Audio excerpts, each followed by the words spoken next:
Harry flew down. Harry. Harry is dead! Harry, this is between you and me. You want to fight? Fight me. Let her go. Okay. No.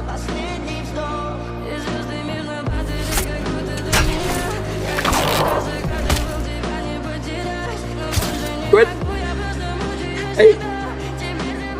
Stay with me. Stay with me. You stay with me.